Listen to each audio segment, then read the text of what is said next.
And then this gun was inspired by the robot's arms because they had all these cool guns. This would have been the multi-ball feature. There would have been a ramp to load it from the top. I made this out of all different kinds of plastic plumbing parts. It would have been loaded from the top and then fired the ball back at the player. Another view of the gun. It would have been, okay, now it would have been blue in here with blue LEDs in a circle and would have fired 3 balls at you very fast, kind of similar to Indy 500. Okay. And this is what I was working on for Buck Hunter.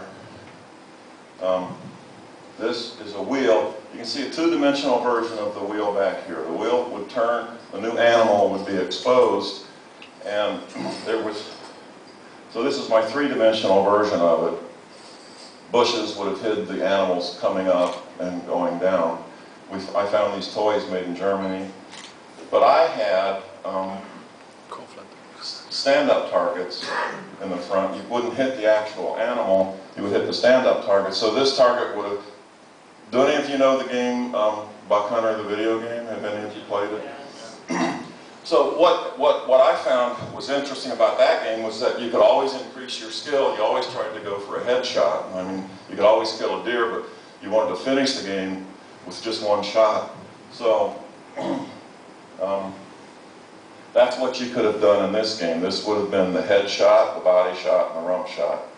And then there was a miss and a doe shot over here. So if you would hit the head shot, you would have killed the animal right away, and he would have rotated and the next animal would have come up. When you hit it, the animal would have fallen backwards and then rotated into the playfield.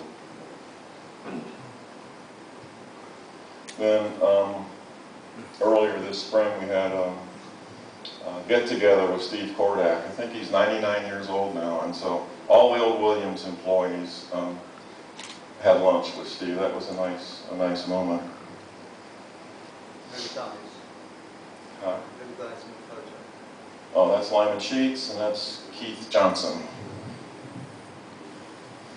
And then just to show you some other stuff that I don't just build pinball games. We had this deck built a couple years ago. My ground slopes towards my house, so they had to dig it out.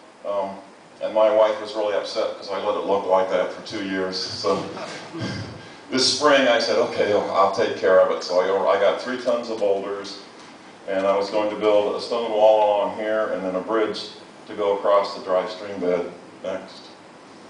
So with those 3 tons of boulders, I thought, well, that's not too bad. In a couple of weeks, I can make a wall. What I didn't realize was I never built a stone wall before, and those 3 tons of boulders became like lifting 10 tons of boulders because I had to lift each rock 5 or 6 times to find out which one would fit in the right place. So there's the almost finished wall, and then my bridge that I built to finish it. So she's happier now. It looks a little better than the ditch.